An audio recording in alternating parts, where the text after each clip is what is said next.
Hi friends, welcome to our channel. இன்னைக்கு வீடியோல நம்ம DJI Mic ஓட unboxing தான் பார்க்க போறோம். இது வந்து இந்தியால வாங்கல. சோ இந்தியால வந்து உங்களுக்கு தெரியும். சோ DJI ஓட ஸ்டோர் ரெஜிஸ்டர்ட் ஸ்டோர் மாதிரி எங்கேயுமே கிடையாது.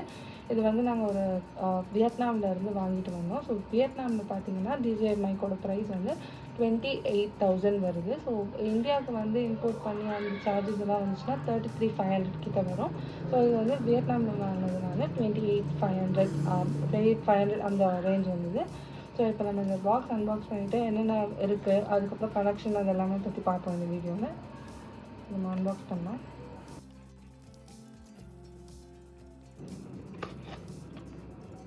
ஸோ வந்து பாக்ஸ் எடுத்தோடனே இங்கே ஒரு குட்டி பாக்ஸ் மாதிரி கொடுத்துருக்காங்க. அதுக்கப்புறம் நம்மளுக்கு இங்கே ஆக்சுவல் இது இருக்குது, கிட் இருக்குது. ஸோ இதில் தான் நம்மளோட டிரான்ஸ்மிட்டர் ரிசீவர் ரெண்டுமே இருக்கும்.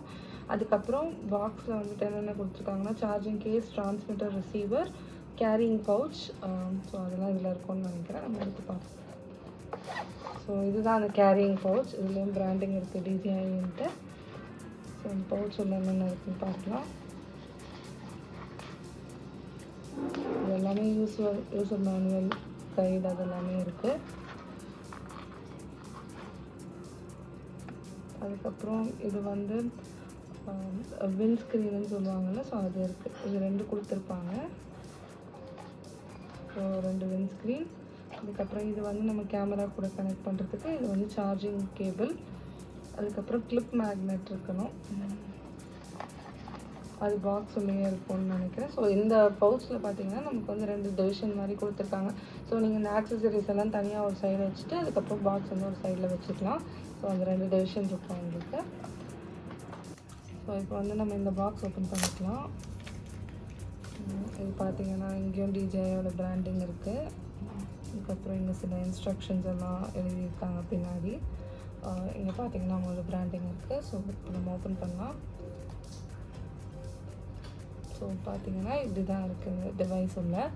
நமக்கு வந்து ஒரு சிங்கிள் ரிசீவர், இந்த 2 சைடு இருக்கிறது வந்து டிரான்ஸ்மிட்டர், இது மட்டும் சிங்கிள் ரிசீவர் இருக்குது. ஸோ இப்போ நீங்கள் இதிலேருந்து எடுத்தாலே இது வந்து பவர் ஆன் ஆகிடும். ஸோ இந்த இதுலேயும் வந்து நமக்கு இங்கே லைட்ஸ் எரிய ஆரம்பிச்சிடும். நம்ம இந்த பாக்ஸ் ஓப்பன் பண்ணிக்கலாம். இந்த பாக்ஸில் பார்த்தீங்கன்னா நமக்கு வந்து ஒரு சிங்கிள் ரிசீவர், 2 டிரான்ஸ்மிட்டர் இருக்குது.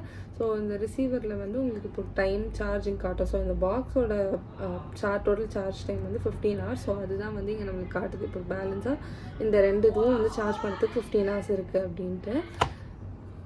ஸோ இங்கேயும் வந்து நம்மளுக்கு லைட் எரியும். ஸோ இதில் வந்து எவ்வளோ சார்ஜ் இருக்குது இந்த சார்ஜிங் பாக்ஸில் அப்படிங்கிறதுக்கு இங்கே லைட் எரியும். இப்போ நம்ம இது எல்லாமே இதிலேருந்து எடுத்தால் இது எல்லாமே பவர் ஆன் ஆகிரும். ஸோ நான் இதை எடுத்திருக்கேன், இது வந்து பவர் ஆன் ஆகும் இப்போது. ஸோ பார்த்தீங்கன்னா இனிஷியலாக ஃபர்ஸ்ட் டைம் நம்ம இது பண்ணுறதுனால லாங்குவேஜ் அது எல்லாமே செட்டிங்ஸ் எல்லாம் கேட்குது. இது டேட். இப்போ வந்து பார்த்தீங்கன்னா இங்கே வந்து நான் பேசுகிறது வந்து 2 ரிசீவர்லேயுமே ரிசீவ் ஆகுது. அதனால இங்கே 2த்துக்குமே வந்து உங்களுக்கு வால்யூம் காட்டுது. ஸோ இப்போ வந்து நமக்கு 1 மட்டும் வேணும் அப்படின்னா அந்த 1 மட்டும் நம்ம வெளியில் எடுத்துகிட்டு பவர் ஆஃப் பண்ணிட்டோன்னா இப்போ செகண்டில் மட்டும்தான் எனக்கு வந்து இதாகுது. இது வந்து ஃபர்ஸ்ட் ரிசீவர். ஸோ செகண்ட் மட்டும்தான் வந்து எனக்கு வேலை செய்யுது. இப்போ செகண்டில் மட்டும்தான் எனக்கு ரிசீவ் ஆகும். ஸோ இங்கே எம்னு ஒரு மோட் காட்டும். ஸோ அதுதான் வந்து மோனோ அப்படின்ற மோட். ஸோ ஒரு ரிசீவர் மட்டும் ஒர்க் ஆகும்போது உங்களுக்கு வந்து எம் மோட் வந்து காட்டும். அதே மாதிரி இங்கே பார்த்தீங்கன்னா உங்களுக்கு வந்து இந்த மொபைல் கூட கனெக்ட் பண்ணுறது, அப்புறம் கேமரா கூட கனெக்ட் பண்ணுறது, அது எல்லாருக்குமே இங்கே சாக்கெட்ஸ் இருக்கும். அப்புறமா பின்னாடி வந்து இந்த மாதிரி ஒரு 8 டாட்ஸ் இருக்குல்ல, இதுதான் வந்து உங்களுக்கு இதுலேயும் வந்து அந்த டாட்ஸ் இருக்கும் அந்த USB கூட கனெக்ட் பண்ணுறதுக்காக. அப்புறம் இந்த சைடு வந்து உங்களுக்கு ஒரு சார்ஜிங் டைப்பும் ஒரு பவர் பட்டனும் கொடுத்துருக்காங்க. ஸோ வந்து இன்கேஸ் வந்து உங்களுக்கு பவர் ஆன் ஆகலை, ஸ்க்ரீன் வந்து பிளாங்காகவே இருக்குது நீங்கள் இது உள்ளே எடுத்ததுக்கப்புறம்னா இந்த பவர் பட்டனை லாங் ப்ரெஸ் பண்ணிங்கன்னா பவர் ஆன் ஆகுது. ஸோ நீங்கள் வந்து சார்ஜர் வந்து எடுத்துகிட்டு போகல, இந்த போர்ட்டபிள் சார்ஜர் அப்படின்னா கூட இந்த USB-C டைப்பில் நீங்கள் சார்ஜ் போட்டு அப்படியே யூஸ் பண்ணிக்கலாம். ஸோ நார்மலாக மொபைல் சார்ஜர் இருக்கும்ல, அதில் யூஸ் பண்ணி நீங்கள் சார்ஜ் பண்ணிக்கலாம். இது வந்து ஐஃபோனோட லைட்னிங் கேபிள் அந்த அடாப்டர் இது. அதுக்கப்புறம் இது வந்து நமக்கு C type. So action camera இல்லாட்டி DJI GoPro அதுக்கெலாம் யூஸ் பண்ணிக்கலாம். ஸோ இது என்ன பண்ணணும்னா இங்கே ஒரு 8 டாட்ஸ் இருக்குல்ல, இதுலேயும் வந்து 8 டாட்ஸ் இருக்குது. இது ரெண்டுத்தையும் வந்து இப்படி ப்ளக்இன் பண்ணணும். ஸோ கொஞ்சம் டைட்டாக தான் இருக்குது. ஸோ இந்த மாதிரி ப்ளக்இன் பண்ணி நம்ம யூஸ் பண்ணிக்கலாம். ஸோ இந்த இதை வந்து நம்ம இதில் வந்து ப்ளக்இன் பண்ணணும். ஸோ இது பார்த்திங்கன்னா மொபைல் இருக்குல்ல, அவ்வளோதான். ஸோ இதில் வந்து இப்படி காட்டும் உங்களுக்கு. நீங்கள் வந்து இது என்ன பண்ணலான்னா, இதில் வந்து 2 சைடுமே, அதாவது இந்த சைடும் நீங்கள் ப்ளக்இன் பண்ணிக்கலாம், அப்படி இல்லாட்டி ஆப்போசிட் சைடும் நீங்கள் வந்து ப்ளக்இன் பண்ணிக்கலாம். நீங்கள் இப்போ வந்து சைட் ஃபேஸ் பண்ணியிருக்கீங்கன்னா உங்களை ஃபேஸ் பண்ண மாதிரி இது வச்சுக்கலாம். ஸோ தட் உங்களுக்கு வந்து தெரியும் என்ன ஆக்ஷன்ஸ் இதில் நடக்குது அப்படின்ட்டு. அப்படி இல்லாட்டி நீங்கள் ரிவர்ஸ்லேயும் பண்ணிக்கலாம். அப்படி இல்லை நீங்கள் வந்து நார்மல் கேமராஸில் வந்து ப்ளக் பண்ணுறீங்கன்னா அதுக்கும் வந்து இங்கே 2 சாக்கெட் கொடுத்துருக்காங்களே, இதில் வந்து இந்த கேபிள் யூஸ் பண்ணி நீங்கள் ப்ளக்இன் பண்ணணும். ஸோ அதுக்கு தான் இந்த கேபிள் கொடுத்துருக்காங்க. ஸோ அவுட்லேருந்து நீங்கள் உங்கள் கேமராவுக்கு ப்ளக்இன் பண்ணிக்கணும். அதுக்கப்புறமா நமக்கு வந்து இந்த ஆட் ஷூ அடாப்டரும் இருந்தது பாக்ஸில். ஸோ அது வந்து இந்த இடத்துல இருந்தது. ஸோ இது வந்து நமக்கு கேமராவுக்கு அட்டாச் பண்ணிக்கிறதுக்கு நீங்கள் யூஸ் பண்ணிக்கலாம் இந்த அடாப்டர் வச்சுட்டு. அதுக்கப்புறம் பார்த்தீங்கன்னா இந்த 2 ரிசீவர்லேயும் 2 டிரான்ஸ்மிட்டர்லேயும் உங்களுக்கு வந்து ஒரு மேக்னெட் இருக்குது. ஸோ அந்த மேக்னெட் வந்து செம்ம ஸ்ட்ராங்காக இருக்குது. ஸோ இங்கே பார்த்தீங்கன்னா இந்த மேக்னெட் இருக்குது, அதே மாதிரி இதுலேயும் அந்த மேக்னெட் இருக்குது. இது எதுக்குன்னா, நீங்கள் வந்து இந்த கிளிப் மாதிரி நீங்கள் ட்ரெஸ்ஸில் வந்து ப்ளக்இன் பண்ணுறதுக்கு பதிலாக இந்த மேக்னெட் யூஸ் பண்ணி ட்ரெஸ் உள் சைடு இல்லாட்டி வெளி சைடு வந்து நீங்கள் இந்த மேக்னெட் யூஸ் பண்ணிக்கலாம். செம்ம ஸ்ட்ராங்காகவே இருக்குது இந்த மேக்னெட். ஸோ பார்த்தீங்கன்னா செம்ம ஸ்ட்ராங்காக இருக்குது இந்த மேக்னெட். ஸோ இப்போ நீங்கள் ட்ரெஸ்ஸில் எங்கேயாவது வைக்கிறீங்கன்னா இந்த சைடு இப்படி வச்சுட்டு உங்களுக்கு வந்து வெளியில் வந்து மைக் உங்களுக்கு தெரிய வேண்டாம் அப்படின்னா நீங்கள் இந்த மாதிரி யூஸ் பண்ணிக்கலாம். ஸோ உள்ளே வந்து வச்சுட்டு இந்த மேக்னெட் மட்டும்தான் வெளியே தெரியும்.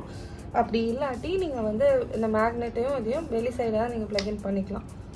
ஸோ நீங்கள் மைக்கை வந்து இப்படி வச்சுட்டு இதை வந்து இப்படி வச்சுக்கலாம். ஸோ இதுவும் வந்து நீங்கள் யூஸ் பண்ணிக்கலாம். அதுக்கப்புறமா இந்த விண்ட்ஸ்க்ரீன் இருக்குது. இந்த விண்ட்ஸ்க்ரீன் வந்து நீங்கள் என்ன பண்ணலான்னா, இந்த இது இருக்குல்ல, இந்த இதுதான் இந்த விண்ட்ஸ்க்ரீன் அட்டாச் பண்ணுறதுக்கு. நீங்கள் ஒரு பர்டிகுலர் டைரக்ஷனில் வந்து ஃபிக்ஸ் பண்ணிங்கன்னா அது வந்து ஃபிக்ஸ் ஆகிடும். இந்த 2 விண்ட்ஸ்க்ரீன்ஸும் வந்து உங்களுக்கு வந்து எக்ஸஸ் ஆஃப் ஏரை வந்து அவாய்ட் பண்ணுறதுக்கு இருக்கும். ஸோ நான் இப்போ ஜெனரலாக பேசும்போது இந்த பேக்ரவுண்ட் நாய்ஸ் தான் கேட்குதுல்ல, ஸோ அது எல்லாமே வந்து இதுவே கேன்சல் பண்ணிடும். எக்ஸஸாக இருக்கிற நம்ம பேசும்போது இந்த ப்ரீத் பண்ணுற சவுண்ட் அதெல்லாம் வந்து கேன்சல் பண்ணுறதுக்கு இந்த விண்ட்ஸ்க்ரீன்ஸ் வந்து யூஸ் பண்ணிக்கலாம். அப்புறமா வந்து லைட்டிங் அடாப்டர் ஒன்று, டைப் சி அடாப்டர் ஒன்று, கேமராவோட ஆடியோ கேபிள் இந்த கேபிள், அப்புறம் சார்ஜிங் கேபிள், கிளிப் மேக்னெட் அந்த 2 டிரான்ஸ்மிட்டர்ஸ்லேயும் இருக்கிற கிளிப் மேக்னெட், அதுக்கப்புறமா வந்து இன்ஸ்ட்ரக்ஷன் மேனுவல், இதெல்லாம் தான் வந்து நமக்கு கிட்டில் இன்க்ளூட் ஆகுது. அப்புறம் கிட்டில் வந்து பார்த்தீங்கன்னா உங்களுக்கு இங்கே எக்ஸ்டெண்டட் வாரண்டி சப்போர்ட்க்குன்ற ஒரு இன்ஸ்ட்ரக்ஷன்ஸ் மாதிரி கொடுத்துருக்காங்க. ஸோ நீங்கள் வந்து அந்த சைட்டில் போய் ரெஜிஸ்டர் பண்ணிங்கன்னா சீரியல் நம்பர்லாம் கொடுத்து உங்களுக்கு எக்ஸ்டெண்டட் வாரண்டியும் வந்து உங்களுக்கு ஆக்டிவேட் ஆகிடும். இது யூஸ் பண்ணி பார்த்துட்டு எங்கள் ரிவ்யூ வந்து நாங்கள் உங்களுக்கு ஷேர் பண்ணுறோம் அடுத்தடுத்த வீடியோஸில். உங்களுக்கு இந்த வீடியோ பிடிச்சிருந்தா லைக் பண்ணுங்கள், ஷேர் பண்ணுங்கள், சப்ஸ்கிரைப் பண்ணுங்கள்.